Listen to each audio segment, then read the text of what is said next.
नमस्कार दोस्तों, स्वागत है आप सभी का आपके अपने YouTube चैनल वर्दी क्लासेज में। तो आज की इस क्लास में हम लोग देखेंगे भारतीय संविधान की ऐतिहासिक पृष्ठभूमि। तो चलिए शुरू करते हैं। तो सबसे पहले हम जानेंगे कि संविधान किसे कहते हैं। संविधान क्या होता है? देश का संविधान उस देश की राजनीतिक व्यवस्था, न्याय व्यवस्था तथा नागरिकों के हितों की रक्षा करने का एक मूल माध्यम होता है। ठीक है। अगर हम इसका शाब्दिक अर्थ देखें तो संविधान शब्द सम और विधान दो शब्दों से मिलकर बना है।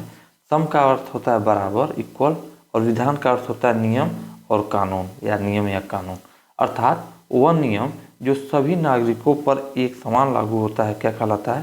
संविधान कहलाता है। तो संविधान क्या है? सभी नागरिकों के लिए एक समान है, यानी अंबानी के लिए भी वही कानून लगेगा जो एक आम नागरिक के लिए लगता है। ठीक है।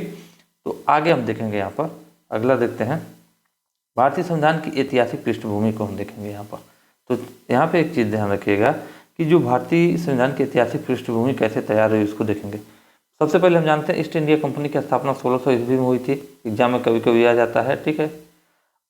और जो 1600 ईस्वी में ईस्ट इंडिया कंपनी की स्थापना हुई, किसके द्वारा हुई? अंग्रेजों के द्वारा हुई थी, ये तो पता ही है।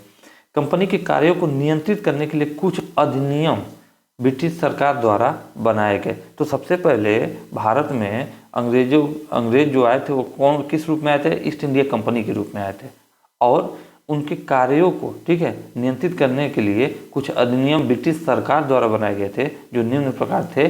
और इसी अधिनियम से, यही इंपॉर्टेंट समझना है, भारत में संविधान का नींव पड़ा। तो जो अधिनियम बनाए गए थे ब्रिटिश सरकार द्वारा ईस्ट इंडिया कंपनी के कार्यों को नियंत्रित करने के लिए, वही आधार बना हमारे भारतीय संविधान का। ठीक है। चलिए आगे हम देखेंगे। यहाँ पे हम देखते हैं कि भारतीय संविधान का विकास इन अधिनियमों द्वारा हुआ था। कौन सा अधिनियम? सबसे पहले हम समझेंगे रेगुलेटिंग एक्ट 1773। रेगुलेटिंग एक्ट या regulating act 1773 east India company के कार्यों को नियंत्रित व नियमित करने का ब्रिटिश संसद द्वारा उठाया गया पहला कदम था। कौन सा? 1773 का रेगुलेटिंग एक्ट। तो हालांकि इसको ध्यान में रखिएगा, लेकिन इसके लिए important point of view, exam के पॉइंट ऑफ व्यू से इम्पोर्टेंट आप देखिए क्या रहेगा यह, कि जो 1773 का रेगुलेटिंग एक्ट था उसके थ्रू क्या कहा गया कि बंगाल के गवर्नर को बंगाल के गवर्नर जनरल बनाया गया, एक इम्पॉर्टेंट चीज़। और दूसरा इम्पॉर्टेंट चीज़, जो अगर हम बात करें लॉर्ड वारेन हेस्टिंग की, तो बंगाल के प्रथम गवर्नर जनरल बनाए गए। ठीक है। तो यही दो पॉइंट यहाँ से इम्पोर्टेंट रहेगा आपके लिए। ठीक है। चलिए, और यहाँ से हम देखेंगे क्या कि एक चीज़ और इस पर भी ध्यान रखिएगा कि बम्बई व मद्रास, ठीक है, बम्बई और मद्रास के गवर्नरों को बंगाल के गवर्नर जनरल के अधीन कर दिया गया। इसको इम्पोर्टेंट करिएगा। ठीक है। क्या हुआ कि बंगाल के, ठीक है, बंगाल के गवर्नर को अब क्या दर्जा दिया गया? बंगाल का गवर्नर जनरल दिया गया। और जो बम्बई था और मद्रास था, ठीक है, इनके गवर्नर को किसके अधीन कर दिया गया? बंगाल के गवर्नर जनरल के अधीन कर दिया गया। ठीक है। इस चीज़ को ध्यान में रखेंगे। आगे और इम्पोर्टेंट पॉइंट यहाँ से क्या आप देखेंगे इस अधिनियम से, रेगुलेटिंग एक्ट से, यह आप देखेंगे फोर्ट विलियम, ठीक है, कलकत्ता में 1774 ईस्वी में सर्वोच्च न्यायालय की स्थापना अपेक्स न्यायालय के रूप में की गई थी। अपेक्स, ठीक है। तो सर्वोच्च न्यायालय की स्थापना इसके थ्रू हुई थी। किसके थ्रू हुई थी? 1773 के रेगुलेटिंग एक्ट। और इसके जो अगर हम मुख्य न्यायाधीश बात करें, ठीक है, तो कौन थे? एलिजा एम्पे, जो कि देश के प्रथम मुख्य न्यायाधीश हुए थे जब आपका सुप्रीम कोर्ट कलकत्ता में स्थापित हुआ था 1774 ईस्वी में। चलिए आगे देखेंगे। यहाँ पे अगला पॉइंट ध्यान देंगे कि कंपनी के नौकरशाह को निजी व्यापार करने तथा मूल निवासियों से रिश्वत लेने पर रोक लगा दी गई। जो जब 1773 ईस्वी का रेगुलेटिंग एक्ट आया, उससे पहले होता क्या था कि जो ब्रिटिश ईस्ट इंडिया है, यानी जो आपका है ईस्ट इंडिया कंपनी जो थी, वो क्या करती थी? व्यापार करती थी। और उसके जो कार्मिक थे यानी नौकरशाह थे, वो क्या करते थे? कंपनी तो व्यापार करती थी, वो अपना निजी तौर पे अपना क्या करते थे? व्यापार करते थे और मूल निवासियों से रिश्वत भी लेते थे। अब मूल निवासियों से रिश्वत किस रूप में लेते थे कि जो यह आपकी ईस्ट इंडिया कंपनी थी, यह क्या था? चूँकि यह कर मुक्त था, इसका व्यापार, ठीक है, कर मुक्त था, तो यह क्या करते थे? जो मूल निवासी होते थे, तो जब उनको कोई सामान खरीदना होता था तो क्या करते थे? जो निजी इस कंपनी के जो कार्मिक होते थे बोलते थे हम अपने नाम पे आपकी खरीदारी कर दे रहे हैं और आप टैक्स से बच जाएंगे, लेकिन कुछ पैसे घूस के रूप में ले लेते थे। लेकिन जैसे मान लीजिए कि 100 रुपया इनको टैक्स देना था, तो घूस के रूप में ये लोग 50 रुपये दे देते थे, तो भी तो 50 रुपये बचा। तो यह धंधा शुरू हो गया था कंपनी के जो नौकरशाह थे यानी अधिकारी थे या जो कर्मचारी थे। ठीक है, तो हुआ क्या, इस अधिनियम के द्वारा इस पर रोक लगा दी गई। अब देखिए, राजस्व कार्यों के लिए कोर्ट ऑफ डायरेक्टर्स की स्थापना की गई थी। ठीक है, तो राजस्व कार्यों के लिए यानी कि जो रेवेन्यू की जब बात आई, ठीक है, रेवेन्यू के लिए क्या आपका स्थापना हुआ, कोर्ट ऑफ डायरेक्टर्स की स्थापना हुई 1773 रेगुलेटिंग है। ठीक है, और कोर्ट ऑफ डायरेक्टर्स की जो सदस्य संख्या थी वो 24 थी। ईस्ट इंडिया कंपनी के 20 वर्षों के लिए व्यापारिक अधिकार दिए गए थे। इसी अधिनियम के द्वारा यह कहा गया था कि ईस्ट इंडिया कंपनी को 20 वर्षों के लिए व्यापार करने का अधिकार है। आगे कहानी बढ़ती जाएगी, देखेंगे हम।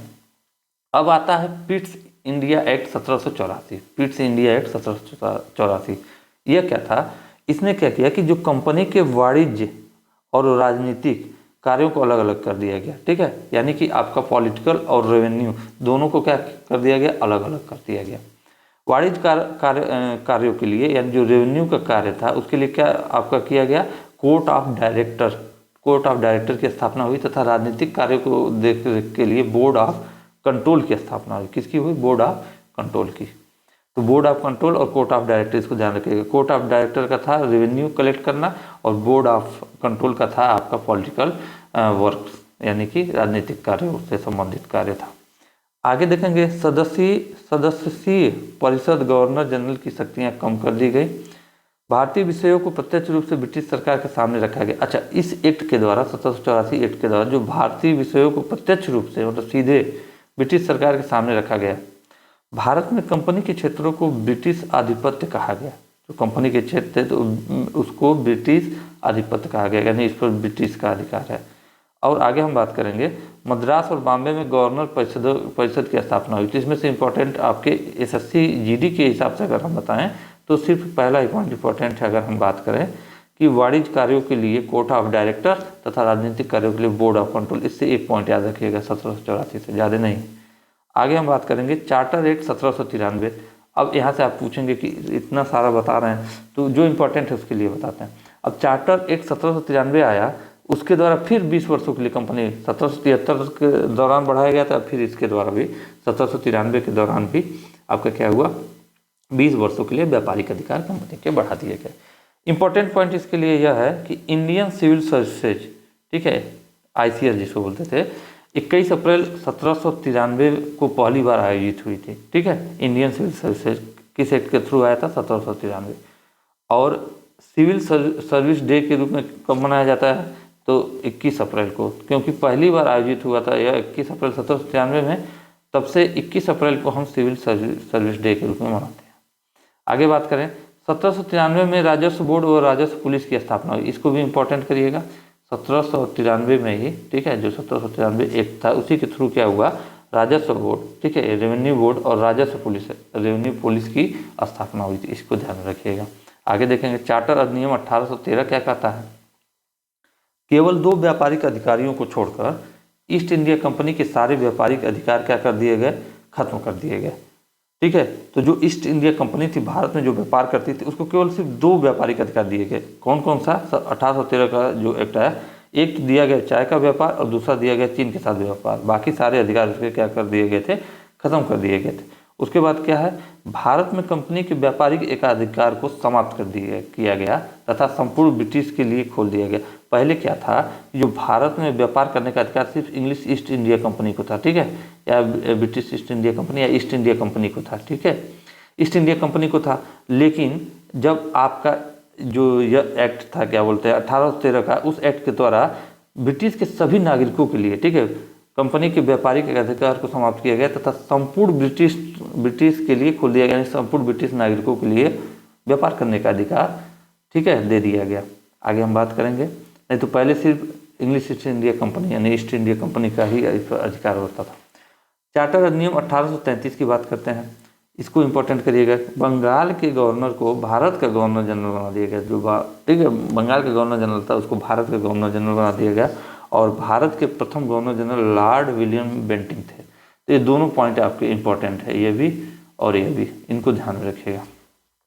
यह केंद्रीकरण की दिशा में प्रथम कदम था। अधिनियम के तहत ईस्ट इंडिया कंपनी के व्यापारिक अधिकार को समाप्त कर दिया गया। अब यह केवल प्रशासनिक संस्था के रूप में कार्य कर रही थी। जब चार्टर अधिनियम 1833 आया तो उस अधिनियम के तहत जो ईस्ट इंडिया कंपनी थी उसके व्यापारिक अधिकार को पूरी तरह से समाप्त कर दिया गया और उसका कार्य अब क्या रह गया था, केवल प्रशासनिक संस्था के रूप में कार्य कर रही थी। ठीक है, एडमिनिस्ट्रेटिव, ठीक है, जो हम बात करें संस्था के रूप में वह काम कर रही थी। चार्टर अधिनियम 1853 को देख लेते हैं, इंपॉर्टेंट याद रखिएगा। ईस्ट इंडिया कंपनी केवल प्रशासनिक वजूद ही रह गया, इसलिए बोर्ड ऑफ डायरेक्टर के 6 सदस्य हटा दिए गए। ठीक है, उसके बाद देखते हैं 1853 में पहली बार ICS के लिए लिखित परीक्षा आयोजित की गई। 1853 में गवर्नर जनरल परिषद के विधायी और कार्यपालिका कार्यों को अलग कर दिया। केंद्र विधान परिषद में 6 सदस्य कर दिए गए। 6 सदस्यों में से 4 को बम्बई, मद्रास, बंगाल और आगरा की प्रांतीय सरकारों की नियुक्ति के लिए किया गया। इसमें इंपॉर्टेंट नहीं है। इसमें क्या है, सिविल सेवकों की भर्ती के लिए प्रतियोगिता प्रणाली से परिचित करवाया गया। इसमें से आपके एग्जाम के पॉइंट ऑफ व्यू से कोई इंपॉर्टेंट नहीं है। चार्टर अधिनियम 1853 से कोई मतलब नहीं है। ताज शासन 1858 से 1947।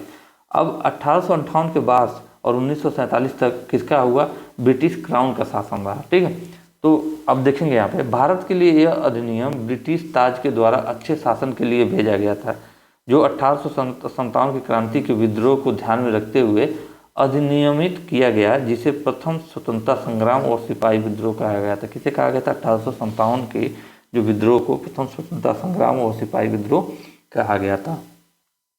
तो इस अधिनियम को जो 1858 में आया और 1947 तक रहा, क्या हुआ, अधिनियम ब्रिटिश ताज के द्वारा अच्छे शासन के लिए भेजा गया था। लेकिन देखिए कैसा अच्छा शासन हुआ, आगे देखें।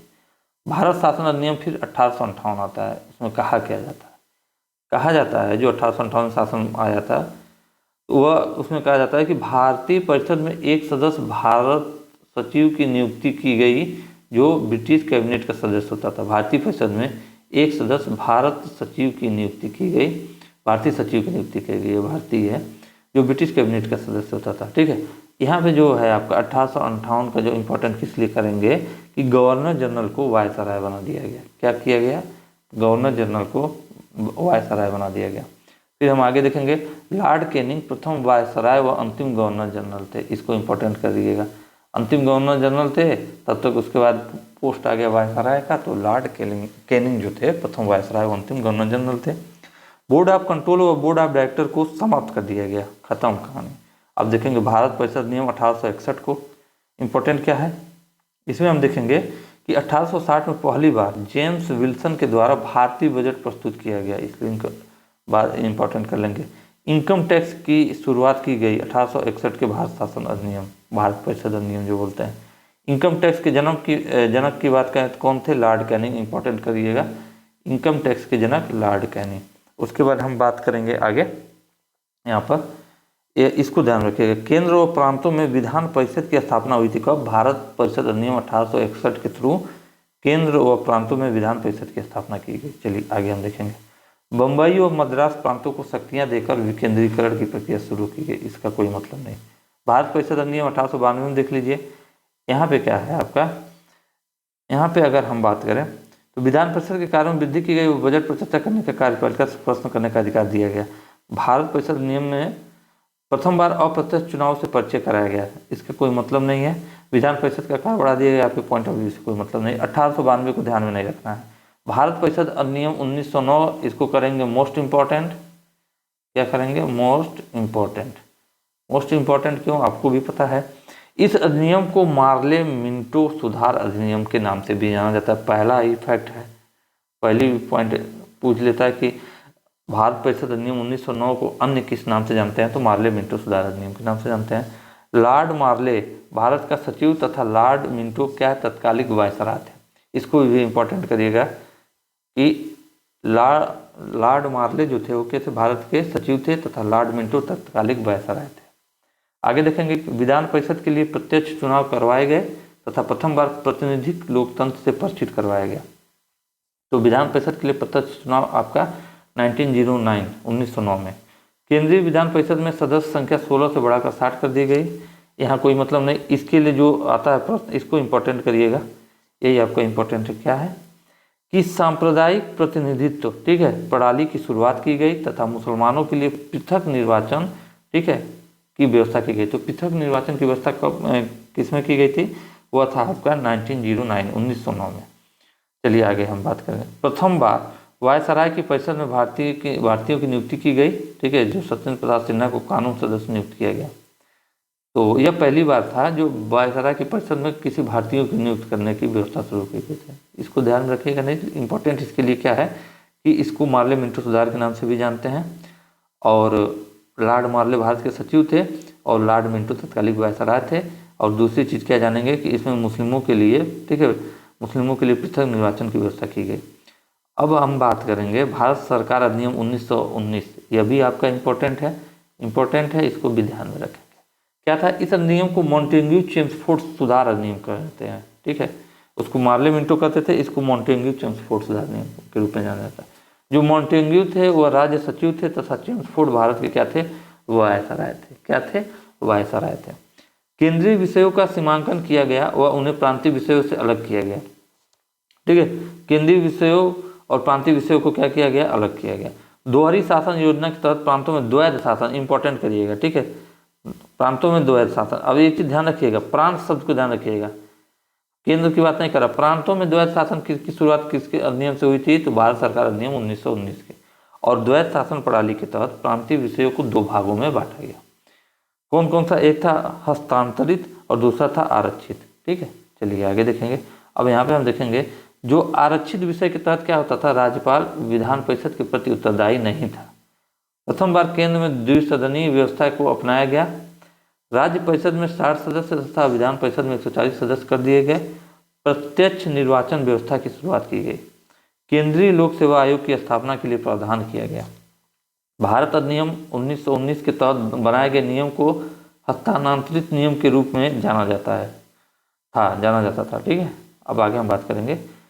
यहाँ पे इंपॉर्टेंट करिएगा, 1928 में साइमन कमीशन भारत आया।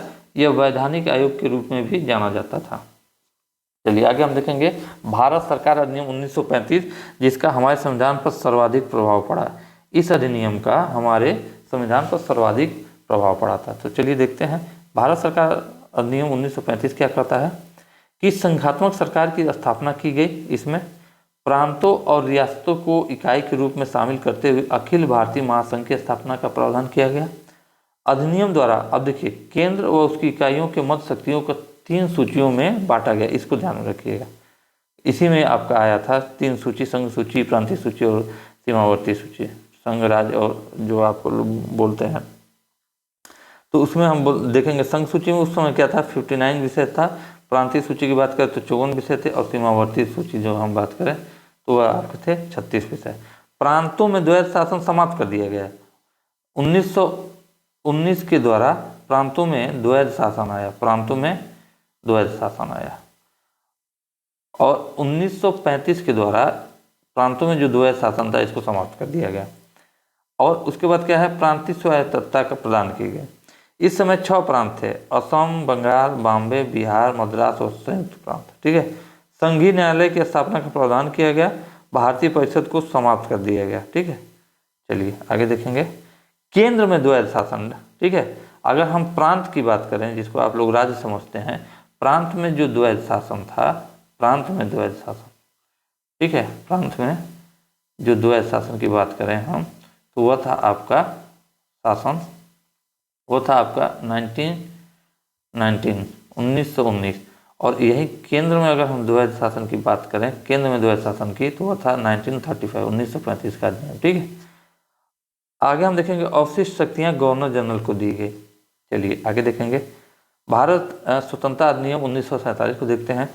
इसके द्वारा भारत को स्वतंत्र और संप्रभु राज्य घोषित किया गया।